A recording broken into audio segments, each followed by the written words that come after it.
네, 공략주 타임으로 넘어왔는데요. 하나씩 종목 새롭게 받아보기 전에 AS부터 살펴보고 가겠습니다. 우선 첫 번째 AS 종목 현대 에버다임 가져와 봤는데요.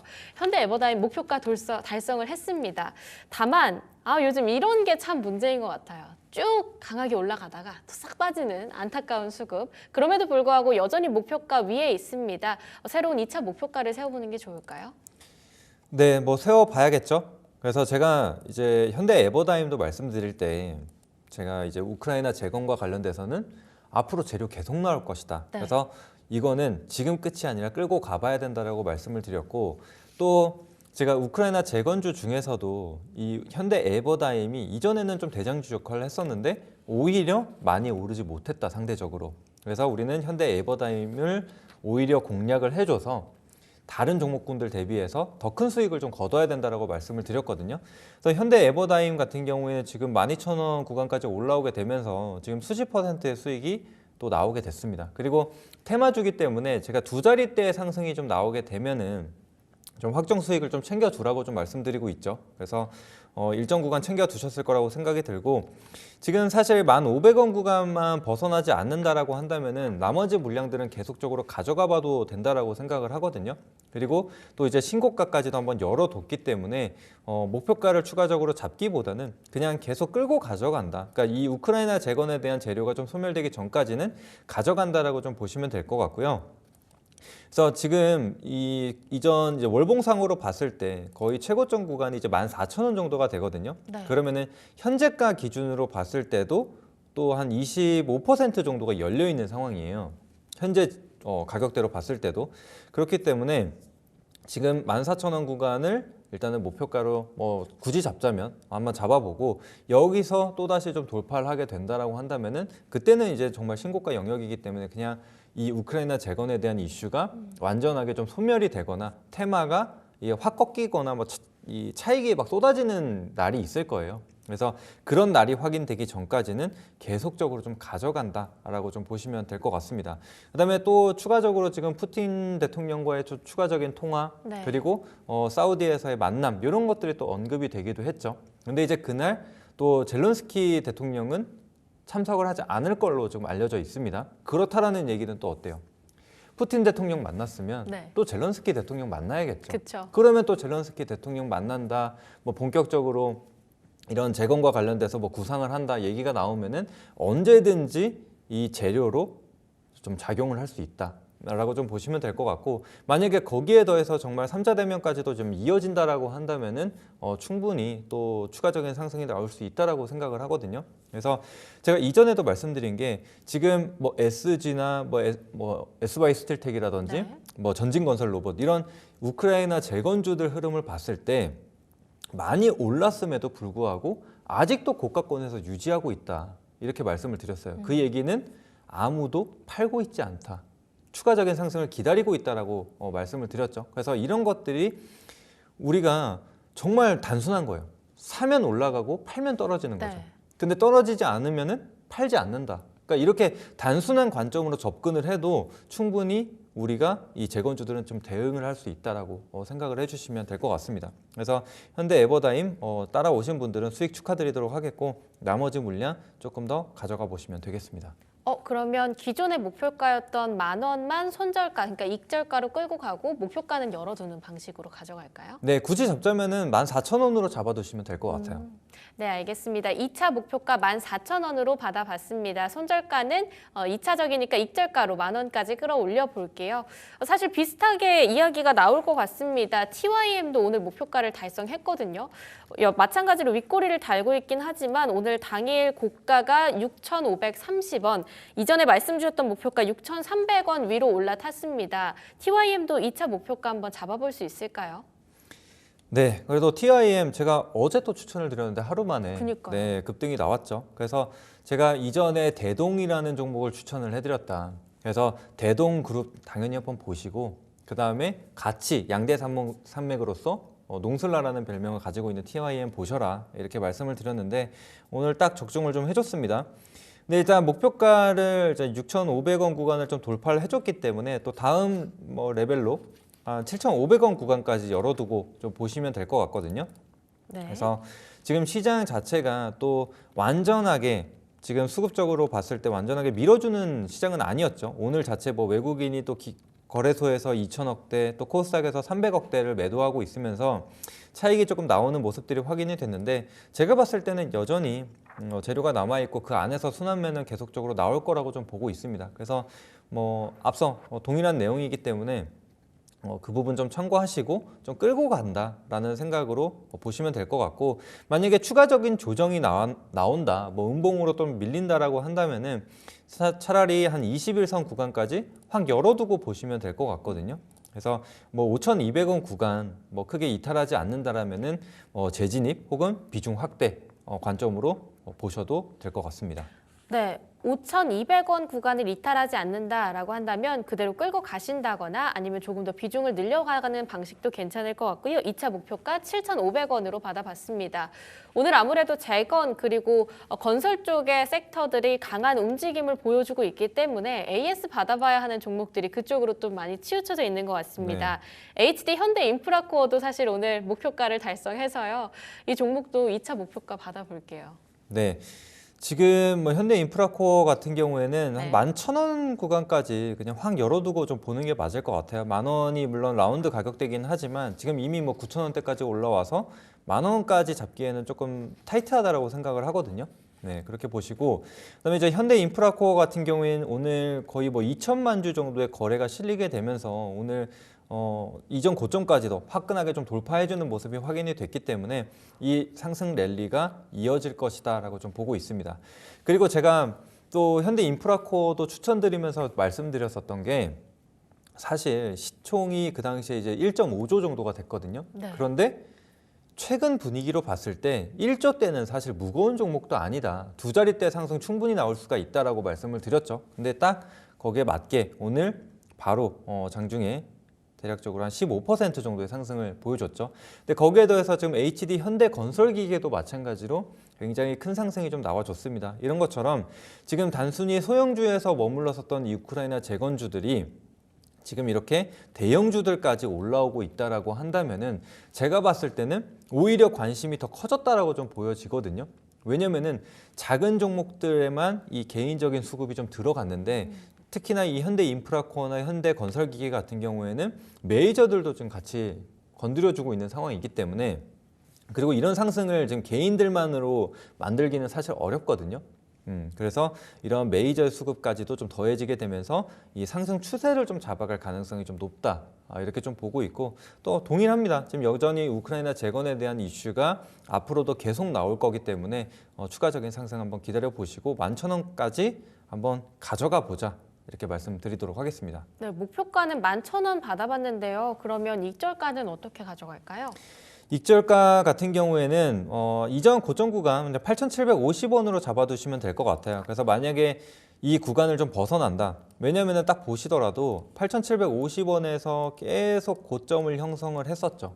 5차례 정도 저항을 좀 받았었는데 그렇다는 얘기는 이 구간에 매물이 굉장히 좀 많이 쌓여 있을 거예요. 네. 그렇죠? 그리고 이때 진입하신 분들이 이제 막 수익권이 됐단 말이에요.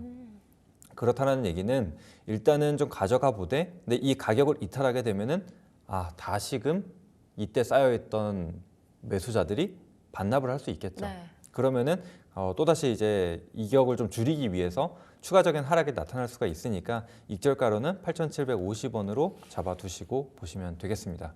네, 목표가 11,000원, 익절가 8,750원으로 가져가겠습니다. 자, 남아있는 마지막 AS 종목인데요. 코츠테크놀로지입니다. 어제 하나시스템이 거의 상한가 기록을 했었죠. 따라서 같이 올라갔었고요. 6% 상승 보여줬는데요. 오늘도 추가 상승이 나왔지만 현재는 대부분을 반납한 상황입니다.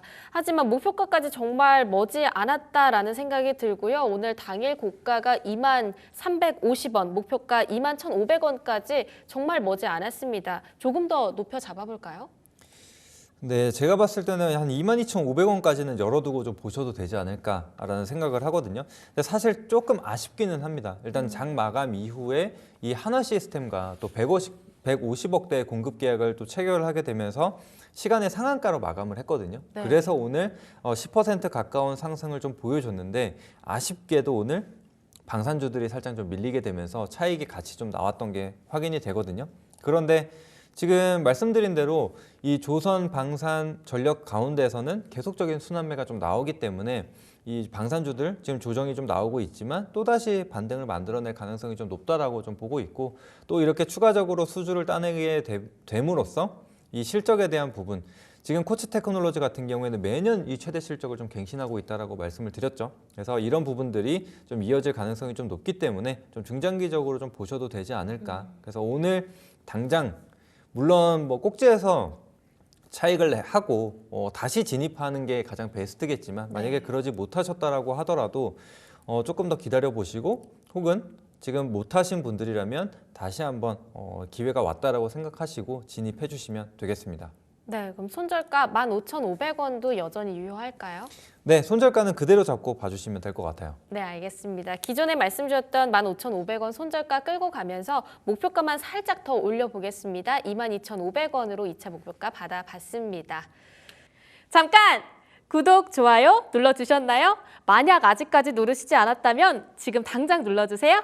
자, 그러면 본격적으로 하나하나씩 새로운 종목 살펴보도록 하겠습니다. 우선 첫 번째 오늘 공략주 데모 가져와 주셨는데 AS 종목들이랑 사실 비슷한 결을 굉장히 같이 가져갈 것 같습니다. 네, 그래서 뭐 역시나 우크라이나 재건 관련 모멘텀을 좀 가지고 있다라고 좀 보시면 되고, 그 안에서 지금 순환매가 계속적으로 이루어지고 있는데, 오늘 지금 이런 대형주부터 시작해서 또 기존의 대장 역할을 했었던 종목들까지도 전부 다 올라갔어요.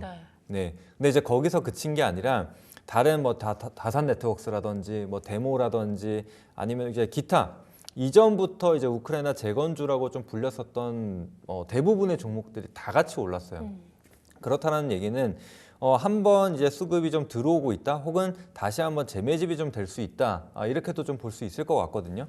그래서 역시나 지금 많이 올라 있는 종목군들 좀 부담이 있어요. 그래서 오히려 그 종목들 같은 경우에는 차익이 좀 나올 수가 있겠죠. 그러면은 또 그 수급들이 다른 이 우크라이나 재건주로 좀 들어갈 수 있다라고 생각을 하거든요.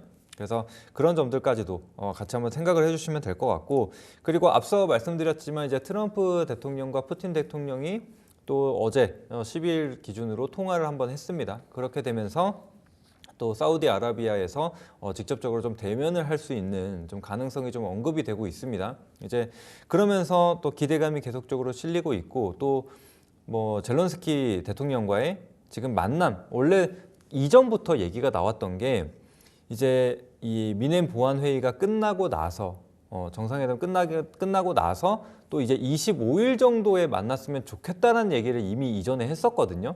그래서 이제 추후에 또 이런 젤런스키 대통령과의 만남 소식도 들려올 수가 있다. 그렇다고 한다면은 지금 우크라이나 재건주들 상승이 나오겠죠. 그래서 지금 제가 이제 시장과 관련돼서 계속 말씀드리고 있고, 이 수급에 대해서도 말씀드리고 있는데, 결국에는 지금 재료를 찾아서 계속적으로 들어가고 있는 상황이거든요. 그래서 이 우크라이나 재건주들 같은 경우에도 지금 끝날 것 같지만 끝나지 않는, 그래서 이미 많이 올라왔다라고 해도 계속적으로 좀 고가를 돌파하는 그런 모습들이 확인이 되고 있거든요.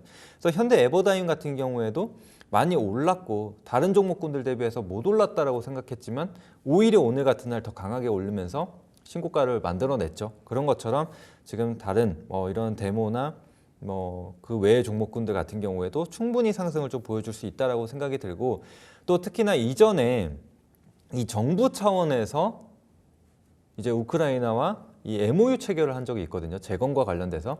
근데 이 통상자원부에서 발표를 한 내용 중에 보게 되면은 데모 같은 경우에도 이 우크라이나 재건과 관련된 부분을 좀 MOU를 체결을 했다, 이런 소식이 이전에 나와 있었거든요. 그래서 직접적으로 또 우크라이나 재건과 관련돼서 또 참여를 할 수 있는 가능성도 있는 기업이 또 데모이기 때문에 그런 부분이 다시 한번 재부각이 된다면은 충분히 상승이 좀 나타날 수 있겠다라고 좀 보여집니다.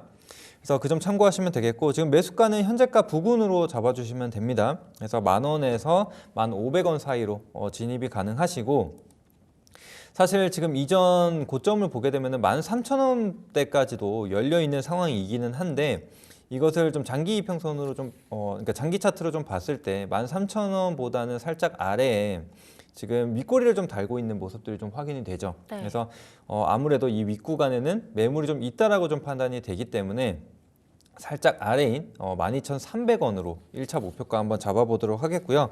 그다음에 이제 추가적으로 손절가 같은 경우에는 마찬가지로 좀 추세를 깰 수 있는 이전 저점 구간인 9,000원으로 잡고 봐주시면 되겠습니다. 네, 우크라이나 재건주 오늘 일제히 다 상승불 켜고 있는데요. 그중에서도 데모 오늘의 공략주로 받아봤습니다. 목표가 12,300원, 손절가는 9,000원으로 끌고 가보도록 하겠습니다.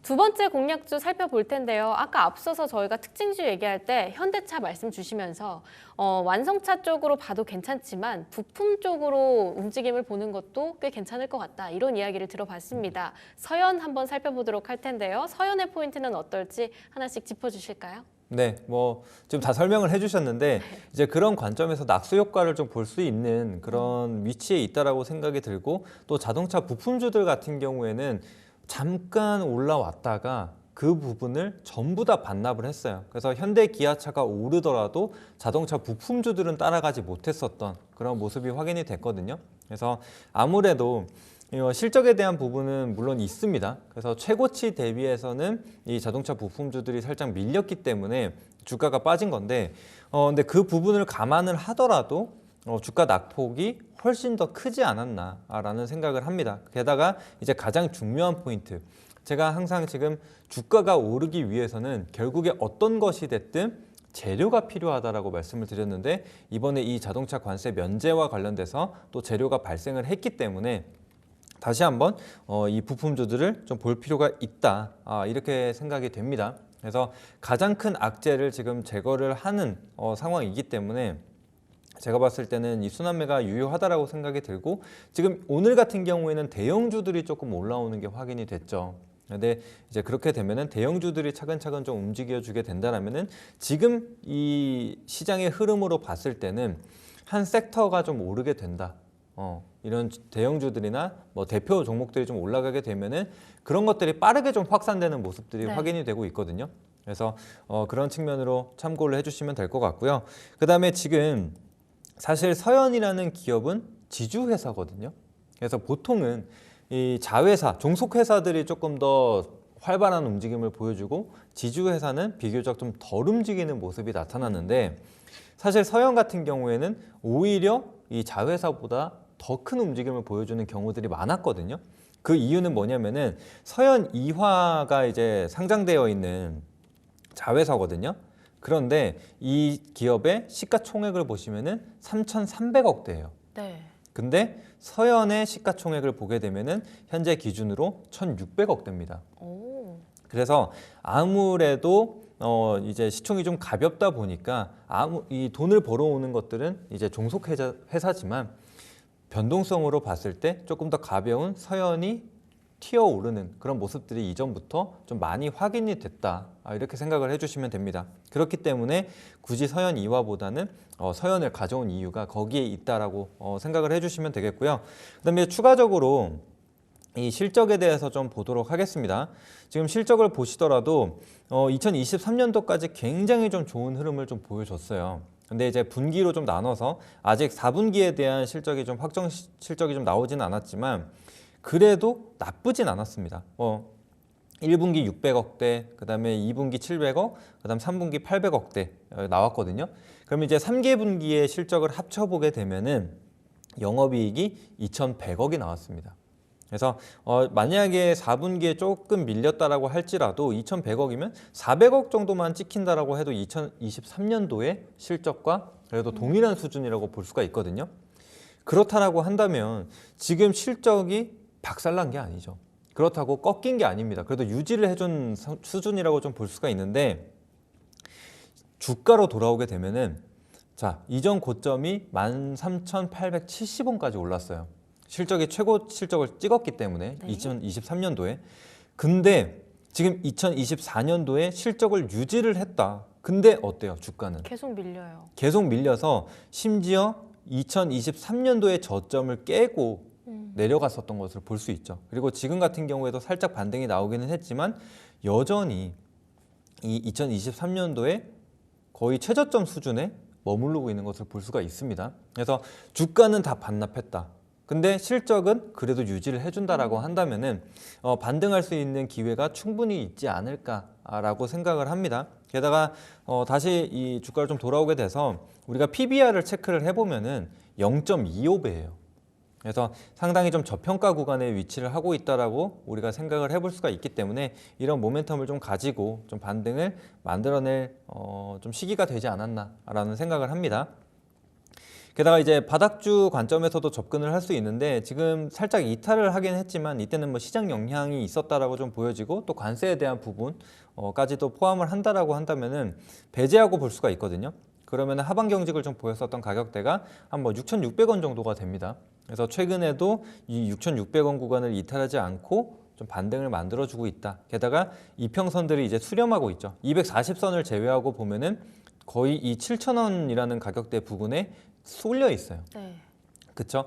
그렇다라는 얘기는 이제 어느 정도 기울기가 완만해지고 정배열로 좀 풀어갈 수 있는 자리에 위치하고 있다. 그러니까 추세 전환에 좀 도래를 했다라고 좀 볼 수가 있기 때문에 그 점 참고해 주시고, 그래서 현재가 부근에서 바로 진입이 좀 가능하다라고 생각을 합니다. 오늘 살짝 올라오긴 했는데 6,500원에서 6,800원 뭐 현재가 부근이라고 생각을 해주시면 되겠고, 그다음에 이제 목표가 같은 경우에는 역시나 이전 고점 구간 좀 매물이 쌓여 있는 가격대라고 볼 수가 있죠. 또 이 8,000원 밑으로부터 갑자기 급락이 나오기도 했습니다. 그래서 어느 정도 악성 매물이 좀 있다고 좀 판단이 되기 때문에 1차 목표가 살짝 낮춰서 7,950원으로 잡고 한번 보도록 하겠고요. 그다음에 이제 손절가 같은 경우에는 최저점으로 잡아봤습니다. 그래서 이 가격대 이탈하지 않는다면은 다시금 6,000원대로 끌어올릴 가능성이 좀 높다라고 좀 보기 때문에 최저점 5,780원으로 잡고 봐주시면 되겠습니다. 네, 자동차 부품주로 서현 받아봤습니다. 목표가 7,950원, 손절가는 5,780원 이렇게 말씀 주셨는데요. 상호 관세로부터 자동차는 일부 면제를 받을 수 있겠다라고 하는 그러한 이야기들, 좀 기대감들이 나오면서 오늘 현대차, 기아차가 조금씩 움직이는 흐름들 나타나고 있고요. 그 낙수 효과 받아갈 수 있지 않을까 하는 그런 뷰까지 받아봤는데요. 다만 걱정되는 부분은 진짜 할 수 있잖아요. 추가 관세 자동차 쪽으로 진짜 할 수 있잖아요. 네. 그렇게 될 때는 서현도 관심주에서 살짝 제외하는 게 좋을까요? 그런데 네. 제가 봤을 때는 지금 그 부분들이 어느 정도 주가에 반영이 되어 있지 않나라는 생각을 하거든요. 네. 그래서 지금 철강도 보시면은 현실화가 됐죠. 네. 그런데 그러네요. 반등이 나왔다. 물론 이제 그런 부분들로 봤을 때 지금 자동차 주들이 사실 지금 시장이 좋음에도 불구하고 계속 갇혀 있잖아요.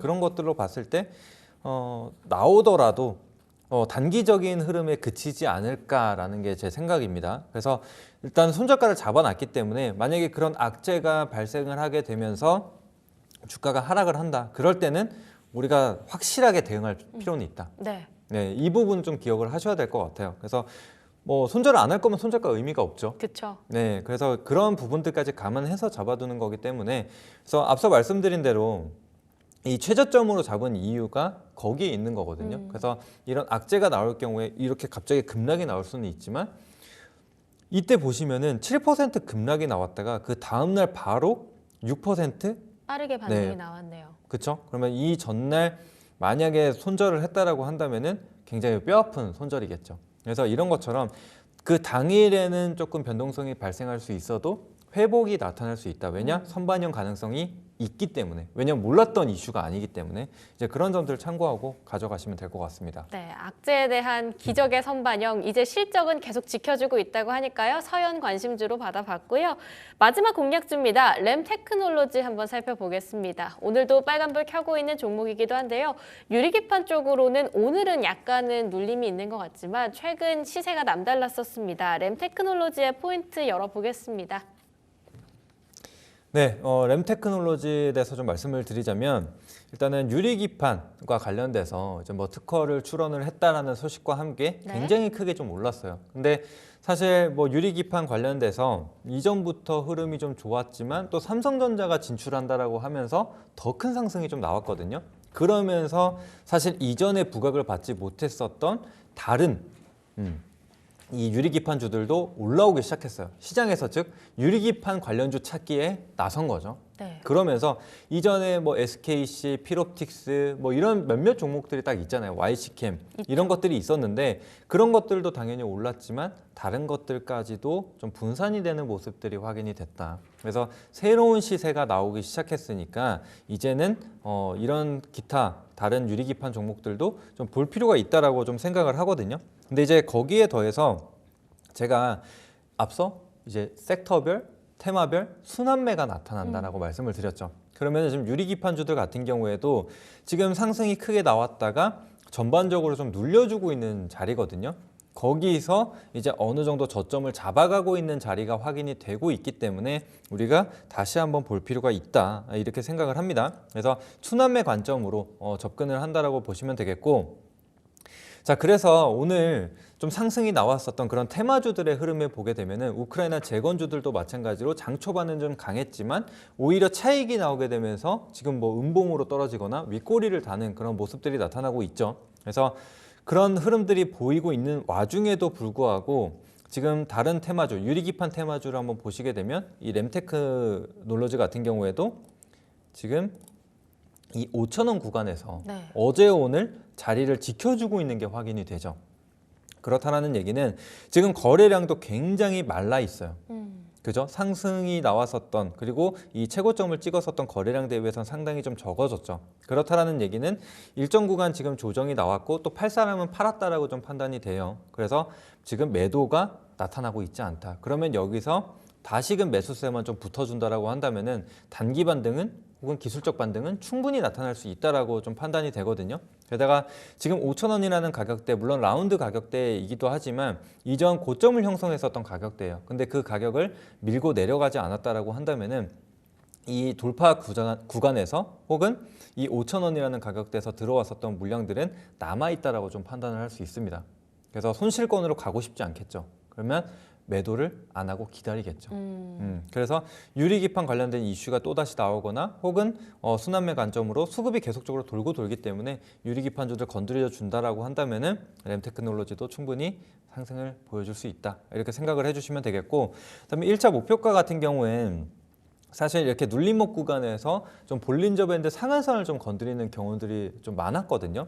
그래서 지금 이 차트에는 나와 있지 않지만 지금 이 볼린저 밴드 상한선 가격대가 대략적으로 한 5,700원 정도가 돼요. 네. 그래서 1차 목표가는 좀 짧게 5,700원으로 한번 잡고 보시면 되겠고, 그리고 매수가 같은 경우에는 지금 살짝 반등이 나왔는데 제가 가격대를 좀 밀리고 있는 상황이라서 4,800원에서 5,000원 정도로 잡았거든요. 그래서 일단 오늘은 한번 그 가격대 한번 기다려 보시고 잡아보시면 될 것 같습니다. 네. 그리고 손절가 같은 경우에는 역시나 좀 추세가 깨질 수 있는, 그리고 지금 이런 지지선이 형성이 되어 있는 게 한 4,400원 정도가 되거든요.